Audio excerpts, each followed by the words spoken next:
Hello, a very good evening to you. Welcome to ITV News, and this is Friday night's calendar. Hello, these are tonight's main stories. Plans for longer sentences for domestic abusers who kill their partners. Families who've already lost loved ones urge ministers to act. It's vital, actually. I feel that her life, the sentence that was passed out, for her life being taken in this way, it diminishes her life. Almost a year since he was shot dead in Sheffield, fresh developments in the Lamar Griffiths murder investigation. What lies beneath? How citizen scientists are taking it upon themselves to protect our planet.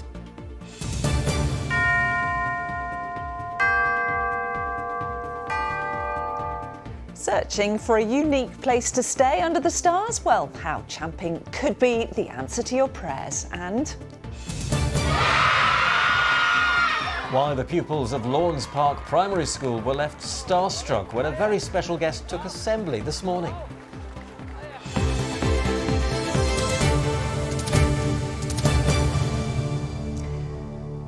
good evening, thanks for joining us.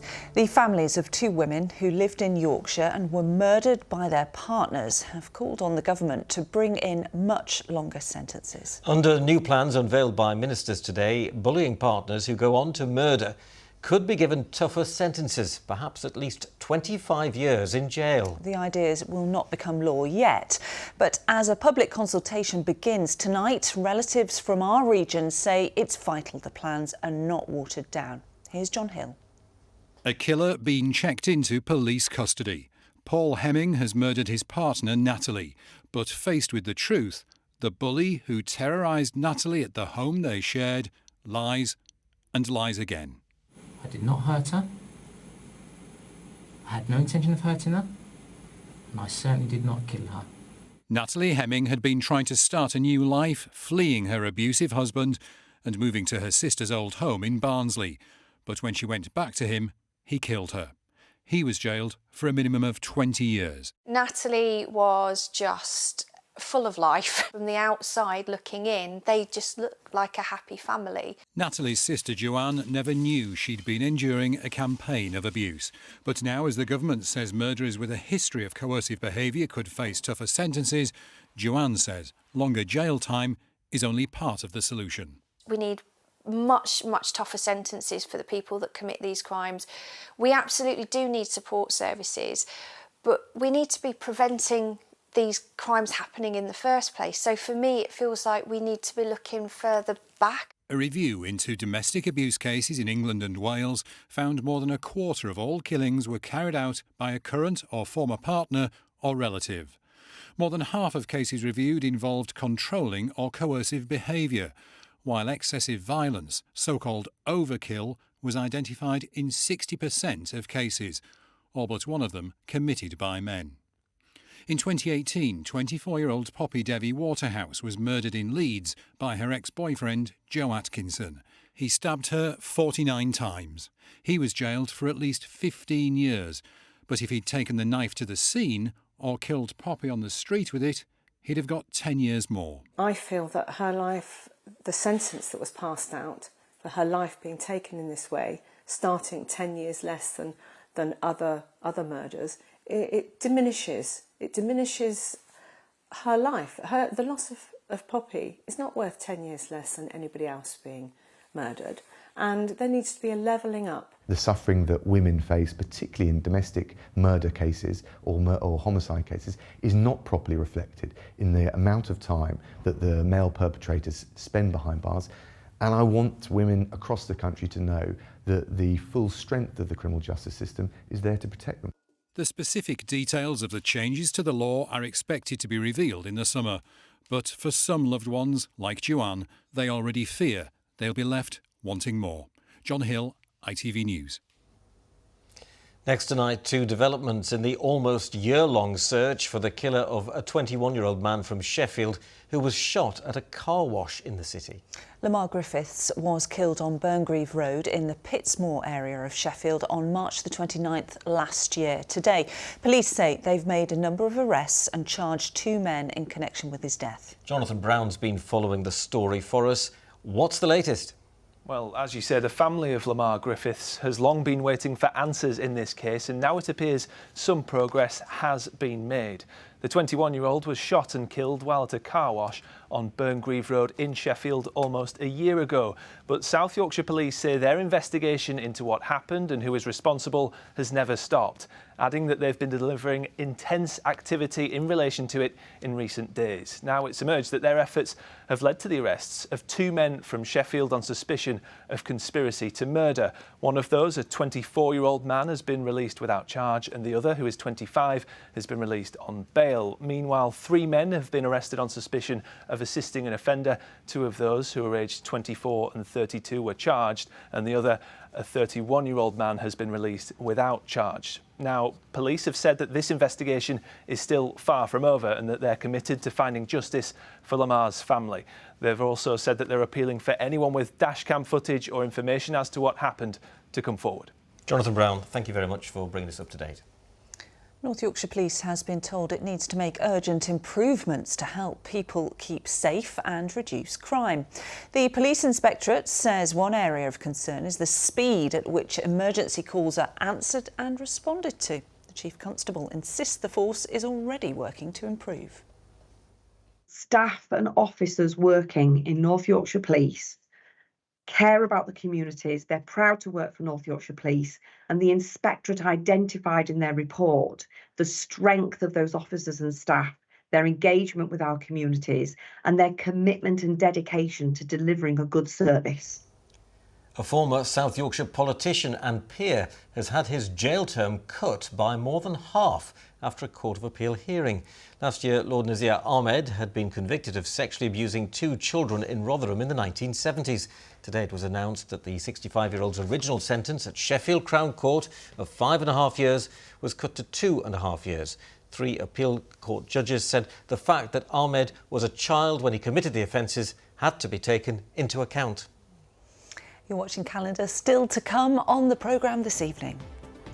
I'm at Bramall Lane ahead of a big weekend for Sheffield United. They'll be looking to book their place in the semi-finals of the FA Cup and a trip to Wembley. Once we get past the weekend, we have a changing jet stream that's going to allow us to see another dose of wet and windy weather. All the details for the days ahead coming up in just a few minutes. And find out later what happened when a superstar celebrity surprised some school children in Leeds. Were they starstruck? Do you know, I think they really like me, yeah.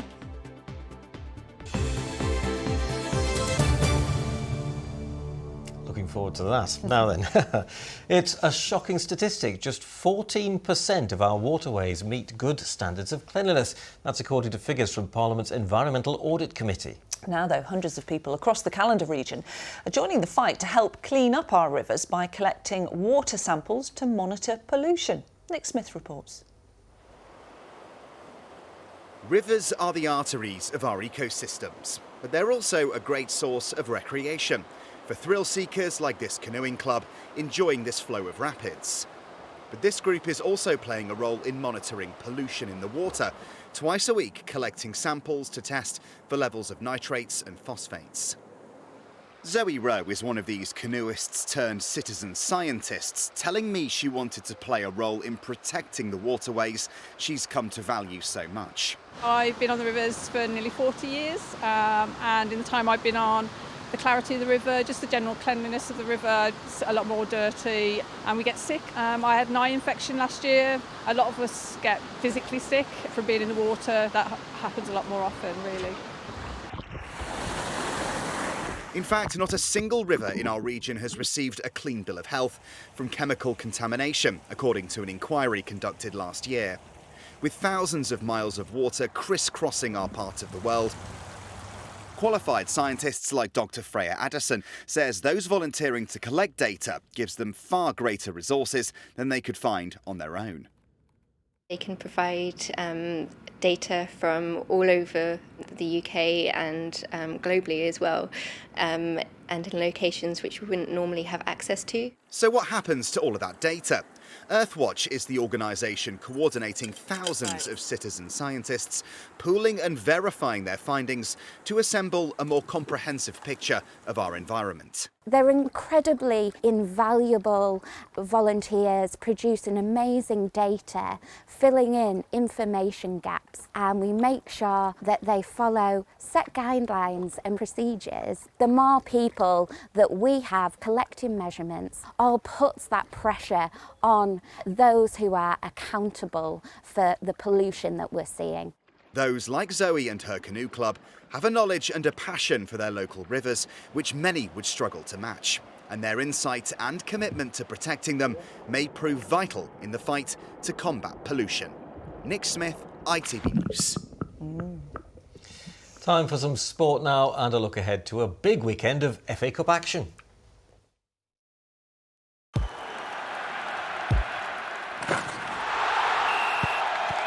Zero Accounting Software sponsors ITV Regional Sports Report.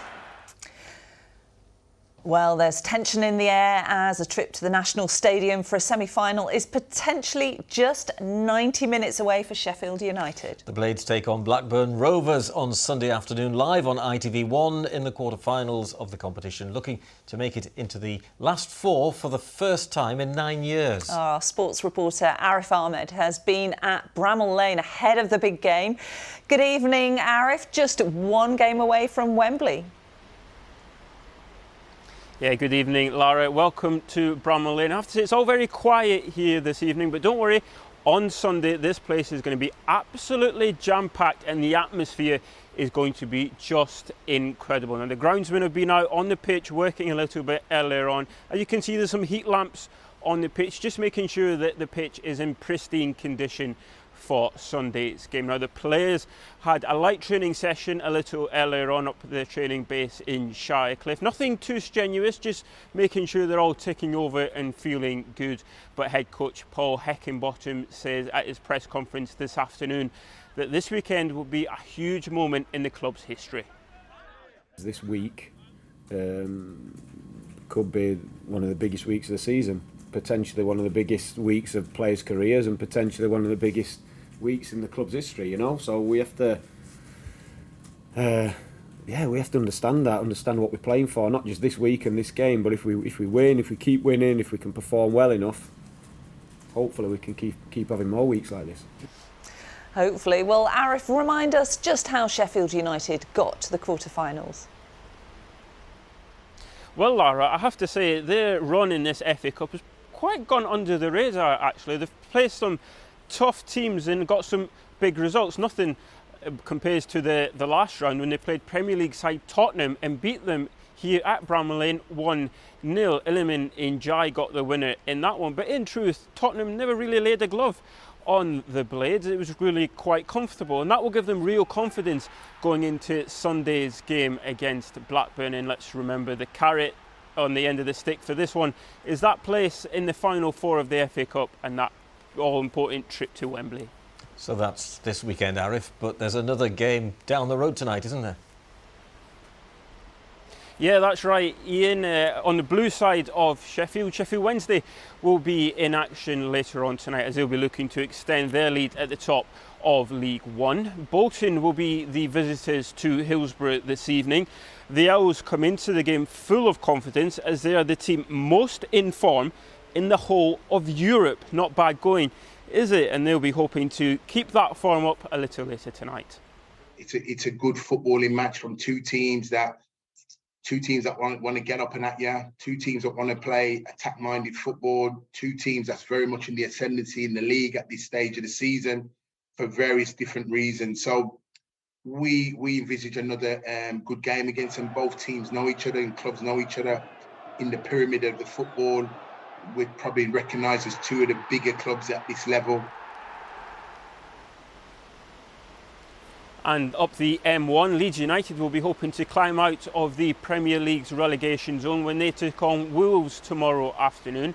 Now, if we have a look at the Premier League table, we'll be able to see that 9 teams are separated by just 5 points. So a win for Leeds could really propel them up the table and out of that relegation zone. And head coach Javi Gracia said at his weekly press conference that he expects a tough game down at Wolves, but thinks his team have got enough to bring back the 3 points to West Yorkshire.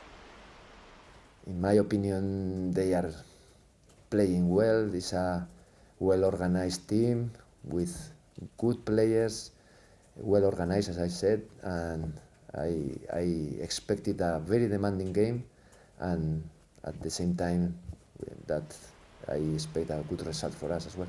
Before I go, let me just say, as you can see, the heat lamps are all across the pitch, but ITV Sport have been here all day today, rigging up. There've been cables coming and going, as they've been making sure all the cameras, all the studios will be ready for Sunday's game, which is, of course, is on ITV.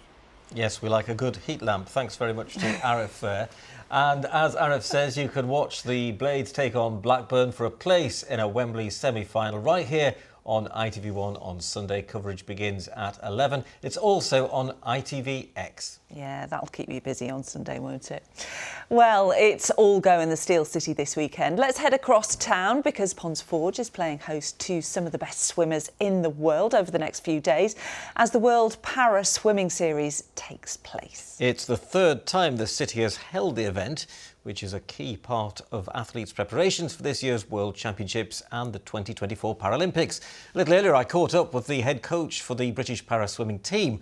I asked him why Sheffield is such a good venue. Sheffield's seen us return many times, and Sheffield for this competition is really important. It's a fast pool, the athletes like this pool, and it's a really important trial event for us for athletes to qualify for the World Championships in Manchester. So to have this venue so close to Manchester for the World Championships and a known pool for all of our athletes is a really exciting opportunity, and we're looking forward to the results over the next 3 days. And you can't beat that Yorkshire welcome that you get, can you? No, and as you see, we've got 35 nations appear here, we've got over 300 athletes, and Sheffield is such a warm welcome host for us. The amount of accommodation, the accessibility and the amount of resource that's available around us, it sets it as one of the best World Series legs across the world. And of course, those big stars of the future who might make a big name for themselves in the Paralympics eventually. I mean, this is a great place for them to showcase their talents. Absolutely, and athletes that both our senior athletes and young athletes, like I said before, absolutely love this venue. They love the venue because it's so quick, and they talk about the water being really fast, but actually just the venue, how the size of it really makes the occasion such a momentum for them going on to the World Championships. And there may be some talented swimmers watching Calendar tonight who may have a disability. What would you say to them? Can you encourage them, get them involved in the sport? Absolutely. So obviously tickets are still on sale. They can come and have a look. We've got the live stream online where they can really look at how athletes swim in the water and how they swim, both for fitness and for competition. But any athlete looking to get involved, we've got a tracker form on our website that they can fill out and get involved with a local club. Sheffield is an amazing opportunity for local athletes to get involved, both for fitness and for competition. Rob, it's great to talk to you. Thanks very much indeed for joining us on Calendar. Thank you. Yeah, it really was nice to talk to Rob, and great to have that event in Sheffield. And fast water in Sheffield too. What is fast water? I have no idea. I should have asked, shouldn't I? You should have done, really, yeah. Call myself a journalist, I don't know. What am I playing at, eh? Now, next tonight, would you camp overnight in an empty church, Lara? Oh, it might be a bit spooky, mightn't it? Well, a new trend called champing is providing a lifeline for disused churches across the country, including some in our region. In the last decade, more than 2,000 churches have closed in the UK, but the Churches Conservation Trust thinks this new revenue stream could be the key to keeping the doors open. Amrit Birdie has more. They're found in almost every town, city and village, and many of them have stood there for centuries and changed despite the evolving world around them.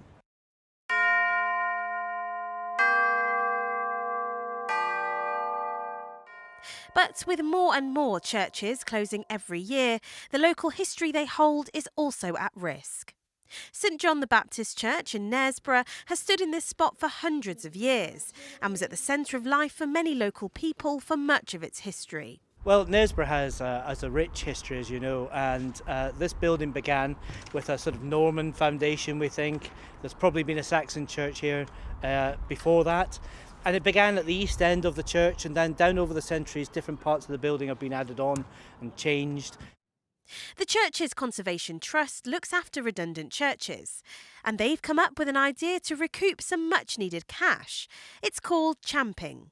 It allows people to camp overnight in an empty church, and it's been such a success that even international visitors are coming to sleep under the stained glass. For us, it's helped the church's profile. We get people from all over the world, and I literally mean all over the world. Australia, America, Europe, and it helps with footfall, and that's important. Everybody loves it.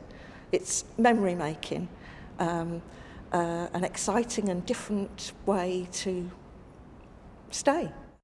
Currently, there's 18 churches open for camping. And with bookings for the summer already flooding in, there are plans to expand to active churches too. We've got another 7 coming at least, and we're talking to a lot more communities. And it just really helps get that sort of plan in place for their future. Attendance figures for the Church of England have fallen by 1/3 in the last 10 years and have struggled to bounce back to pre-pandemic numbers. But the success of champing proves there is still hope for these places of worship and the history held in their walls. Amrit Birdie, ITV News. There you go, that's your summer holiday sorted, isn't it? Maybe not. Right, can you remember any of the primary school assembly songs that you sang?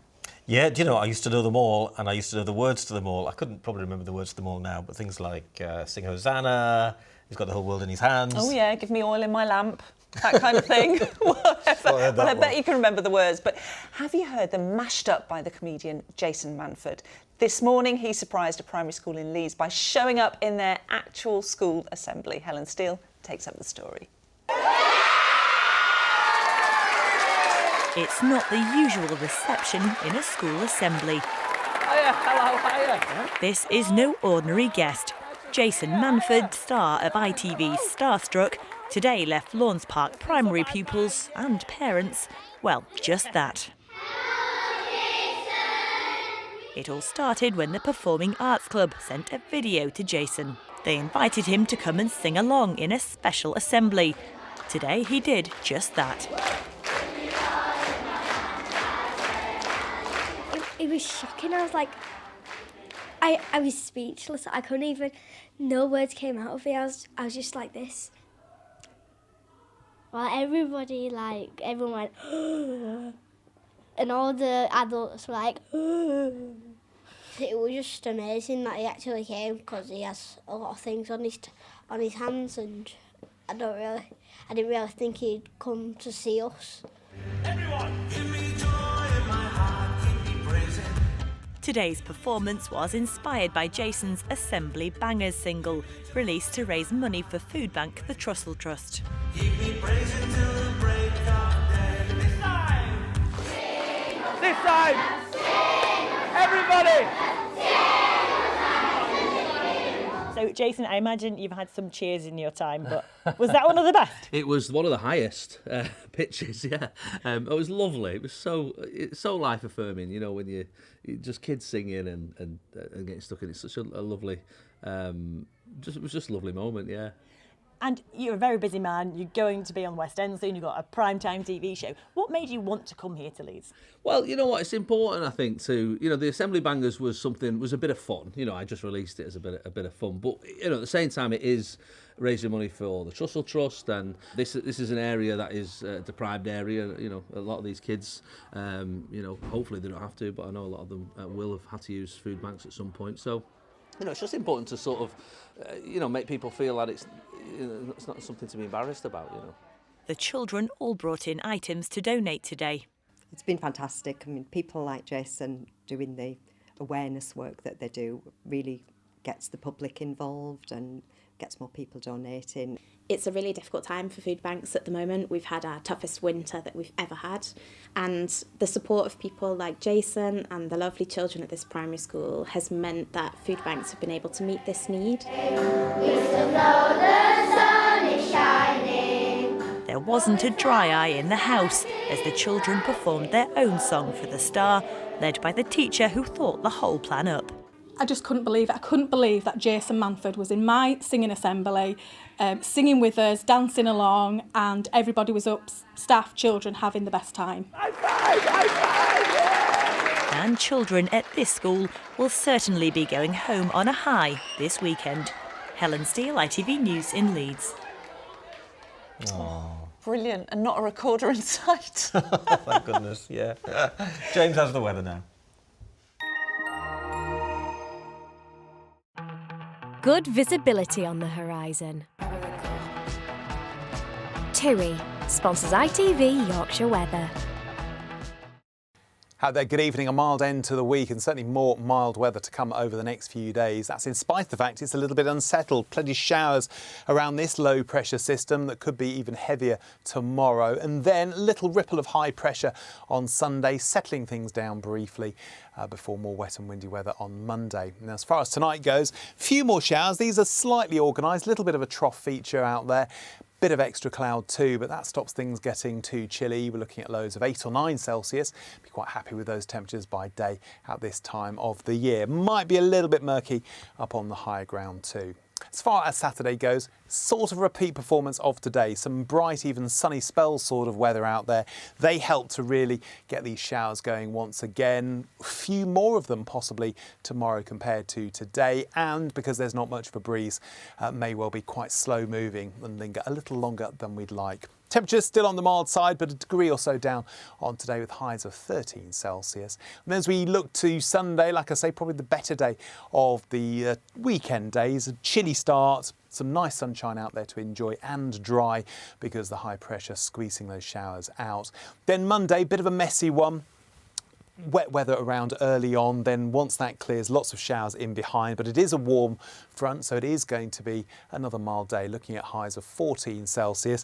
More rain as that second front moves through Monday night into Tuesday, but that clears away to give us bright breezy and hopefully a few sunny spells, a couple of showers, but look at the temperatures, highs of 15. Have a good weekend. TUI sponsors ITV Yorkshire Weather. Thank you, James. And I can't stop thinking about all those lovely children at that school in Leeds. That was a really lovely story, wasn't it? Yeah, and I've got the earworm of Sing Hosanna going round as well. I've got the calendar theme in my ear, which must mean it's time to say goodnight. We'll see you again next week. Have a good weekend. Have a lovely weekend. Bye-bye.